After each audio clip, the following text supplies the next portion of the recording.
Hello dear learners, welcome back to the channel. I hope you all are doing well. So आज के इस lecture में हम करेंगे अपने चैप्टर नंबर 6 का थ्योरम 6.4 को, जिसमें कि हम समझेंगे कि हमारी 6.4 थ्योरम कहती क्या है और उसका हम प्रूफ करेंगे। सो प्रीवियस लेक्चर में मैंने बताया था थ्योरम 6.3 का प्रूफ। तो अगर आपने वो लेक्चर नहीं देखा तो एक बार जाकर देख लीजिए। लिंक आपको डिस्क्रिप्शन बॉक्स पे भी मिल जाएगा और ऊपर आई बटन पे भी मिल जाएगा। सो सबसे पहले हम देखेंगे कि हमारी थ्योरम 6.4 का स्टेटमेंट क्या है। So statement is, if in two triangles, sides of one triangle are proportional to the sides of other triangle, then their corresponding angles are equal and hence the two triangles are similar. मतलब ये कि अगर A B by D E equals to A C by D F equals to B C by D E है, तो हमें proof करना है कि इनके जो कॉरस्पॉन्डिंग एंगल्स हैं वो इक्वल होंगे। कॉरस्पॉन्डिंग एंगल्स मीन्स कि हमें प्रूफ करना है कि हमारा angle A is equal to angle D, angle B is equal to angle E and angle C is equal to angle F. ये चीज़ हमें प्रूफ करनी है और जब हम ये प्रूफ कर देंगे तो हमारे दोनों ट्राइंगल सिमिलर प्रूफ हो जाएंगे। सो अगर आपने थ्योरम 6.3 देखी है तो उसमें क्या था, उसमें ये इसका बिल्कुल कन्वर्स था। उसमें बताया गया था कि हमारे पास कॉरस्पॉन्डिंग एंगल्स इक्वल है, हमें प्रूफ करना था कि हमारे जो कॉरस्पॉन्डिंग साइड्स होंगी वो सेम रेशियो में होगी। यहाँ पे क्या किया, यहाँ पे हमें बोला है कि कॉरस्पॉन्डिंग साइड्स जो है वो आपकी सेम रेशियो में है। आपको प्रूफ करना है कि आपके जो कॉरस्पॉन्डिंग एंगल्स हैं वो इक्वल है। और जब आप ये चीज़ प्रूफ कर लेंगे तो आपके जो एंगल्स हैं, आपके जो ट्राइंगल्स हैं वो सिमिलर प्रूफ हो जाएंगे। सो इस थ्योरम को हम एस क्राइटेरिया भी बोलते हैं। मतलब इस थ्योरम को हम बोलते हैं कि हम साइड क्राइटेरिया से कोई दो ट्राइंगल्स को सिमिलर प्रूफ कर रहे हैं, क्योंकि हमें यहाँ पे साइड्स गिवन है, हमें साइड्स का गिवन है, हम तो एंगल प्रूफ कर रहे हैं ना। तो जो चीज़ आपको गिवन है मतलब उस क्राइटेरिया को यूज़ करके आप दो ट्राइंगल्स को सिमिलर प्रूफ कर रहे हो। तो सबसे पहले हम देखेंगे इसमें गिवन क्या है, उसको लिखेंगे और फिर हम इसमें प्रूफ स्टार्ट करेंगे। सो गिवन,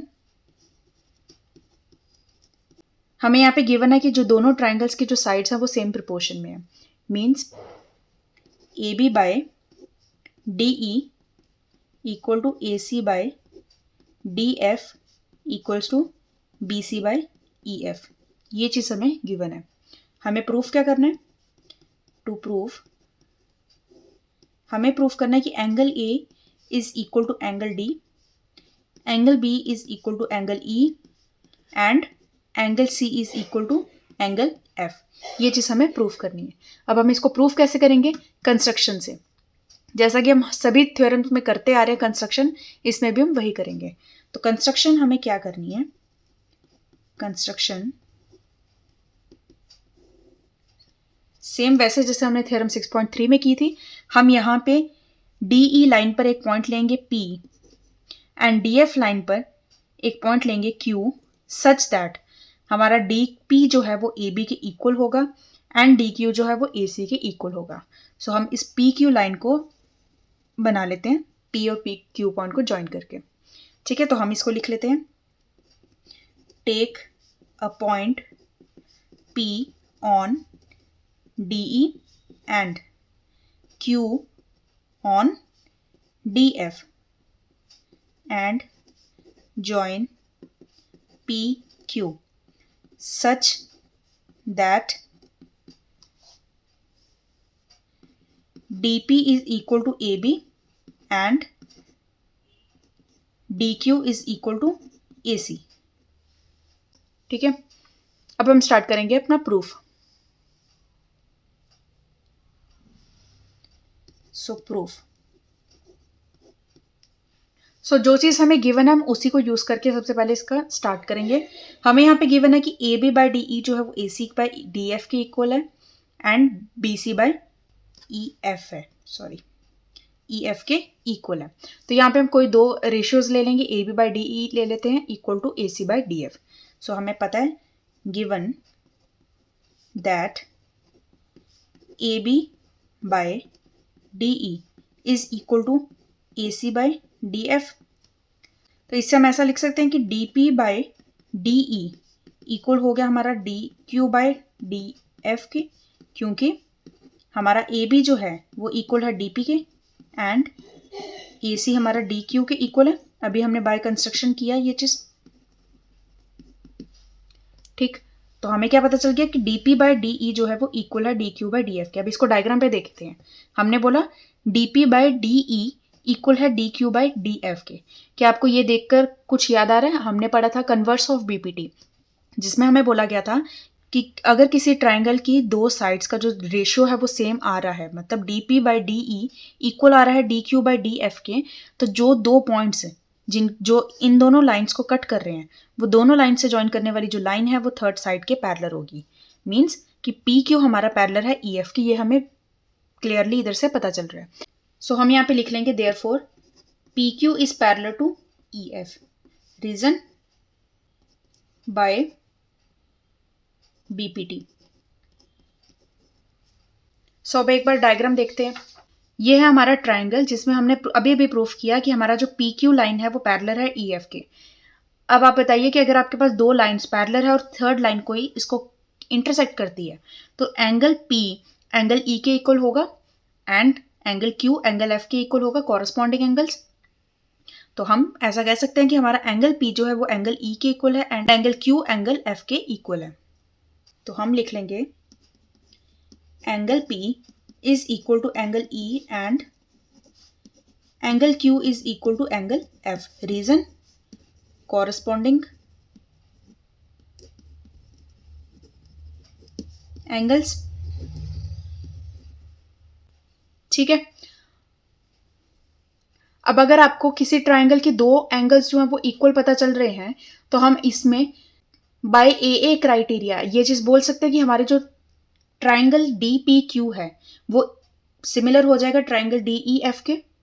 इसको लिखते हैं now in triangle D P Q and triangle D E F, दोनों ट्राइंगल्स में हमें पता है कि हमारा जो एंगल पी है वो एंगल ई के इक्वल है, जस्ट अभी लिखा, and angle Q is equal to angle F, ये चीज हमने लिख ली। अब अगर आपको दो एंगल्स आपस में इक्वल प्रूफ हो रहे हैं तो थर्ड एंगल होने की ज़रूरत नहीं है, क्योंकि आपको पता है कि ट्राइंगल्स के जो एंगल्स का सम है वो तो 180 डिग्री है। अगर दो एंगल्स आपके इक्वल हैं तो थर्ड एंगल ऑटोमेटिकली इक्वल होगा ही होगा, क्योंकि उनका सम जो है वो इक्वल है।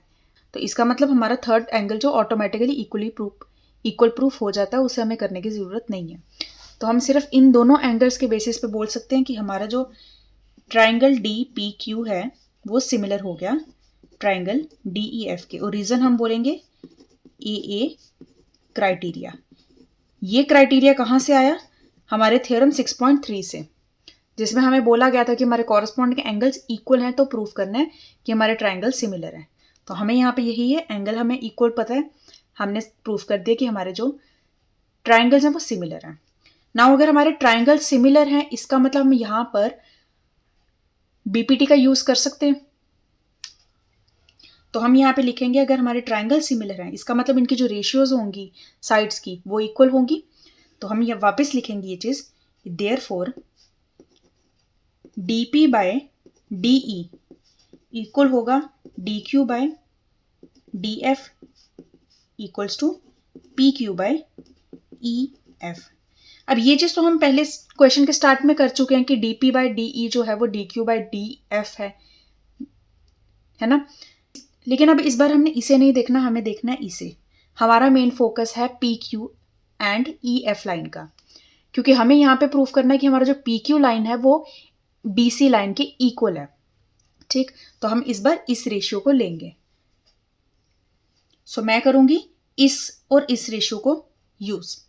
तो मैं यहाँ पे लिखूंगी कि D P by D E equal हो गया P Q by E F के, या इसको मैं ऐसा भी लिख सकती हूँ, डी पी की जगह पे ए भी लिख सकती हूँ, A B by D E equals to P Q by E F.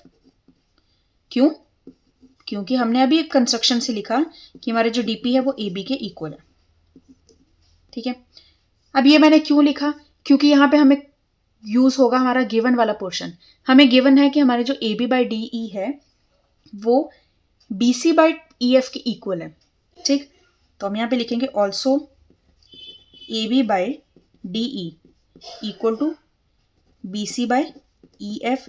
मैंने अभी बोला कि हमें यहाँ पे पी क्यू वाला रेशियो क्यों लेना है, क्योंकि मैं चाहती हूँ कि मेरी जो पी क्यू लाइन है वो बी सी के इक्वल प्रूफ हो जाए किसी भी तरह से, तो इसीलिए मैंने इस रेशियो को लिया। तो अगर मैंने इस रेशियो को लिया है तो गिवन में से भी मैं इसी रेशियो को लूँगी जहाँ पे बी सी लिखा है।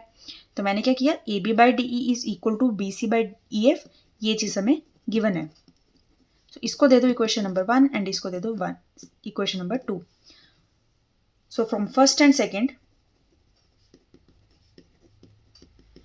एंड सेकेंड में हमारा ये जो A B by D E दोनों में कॉमन है।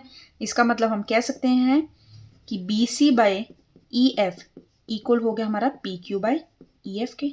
अब अगर दोनों रेशियोज के डिनोमिनेटर सेम है, इक्वल हैं, तो वो कैंसिल हो जाएंगे, और अगर कैंसिल हो जाएंगे तो हमारा बी सी पी क्यू के इक्वल आ गया। तो इसका मतलब हमने प्रूफ कर लिया कि बी सी जो है वो पी क्यू के इक्वल है। अब मैंने बी सी को पी क्यू के इक्वल प्रूफ क्यों किया, क्योंकि मुझे ट्राइंगल ए बी सी को ट्राइंगल डी पी क्यू के साथ कॉन्ग्रुएंट प्रूफ करना है। नाउ कॉन्ग्रुएंट क्यों प्रूफ करना है, क्योंकि हमें सीपीसीटी से कुछ रिजल्ट चाहिए होता है, इसलिए हम कॉन्ग्रुएंट प्रूफ करते हैं। तो इसीलिए हम करेंगे कॉन्ग्रुएंट। अब जब मैंने बात की कॉन्ग्रुएंट की, सीपीसीटी की, तो एक बार वापस से सोचिए कि हमें प्रूफ क्या करना है। हमें प्रूफ करना है कि हमारे जो कॉरस्पॉन्डिंग एंगल्स हैं वो इक्वल हैं। तो कॉरस्पॉन्डिंग एंगल्स अगर इक्वल हैं तो हम सीपीसीटी से क्या यूज कर सकते हैं, हम लेंगे कि हमारे जो एंगल बी है वो पी के इक्वल है एंड एंगल सी हमारा क्यू के इक्वल है, और फिर उसके बाद फर्दर सॉल्व करके हम उसे प्रूव कर देंगे।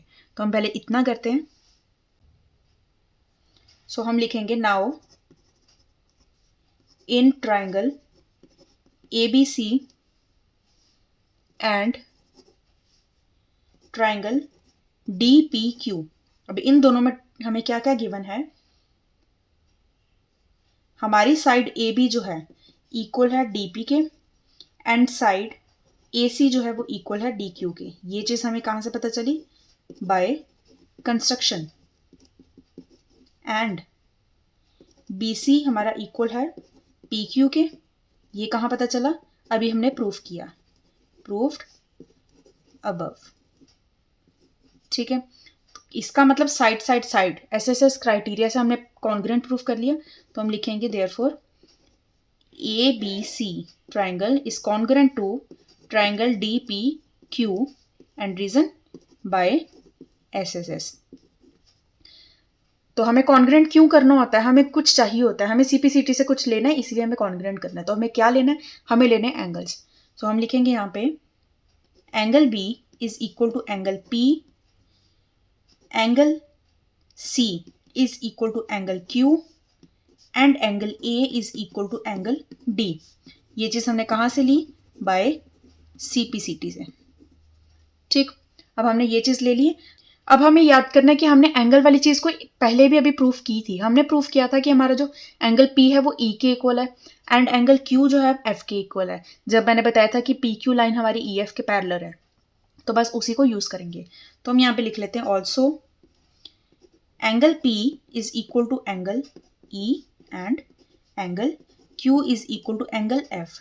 देयरफॉर इन दोनों से हमें क्या पता चल रहा है, यहाँ पे भी P है, यहाँ पे भी P है। इसका मतलब हमारा एंगल B जो है वो एंगल E के इक्वल आ गया। इधर दोनों की बात करें अगर, तो हमारा एंगल C एंगल F के इक्वल आ गया। So angle C angle F के इक्वल आ गया, और एंगल A एंगल D के इक्वल तो है ही। तो हमने ये तीनों एंगल्स जो है वो प्रूफ कर लिए इक्वल। मतलब हमने दोनों बड़े ट्राइंगल्स ABC एंड DEF के कॉरस्पॉन्डिंग एंगल्स को प्रूफ कर लिया इक्वल।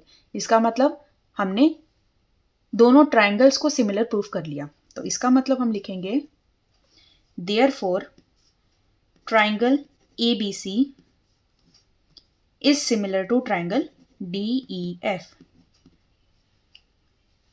Okay, hence proved. ठीक है, तो प्रूफ हमारा हो गया।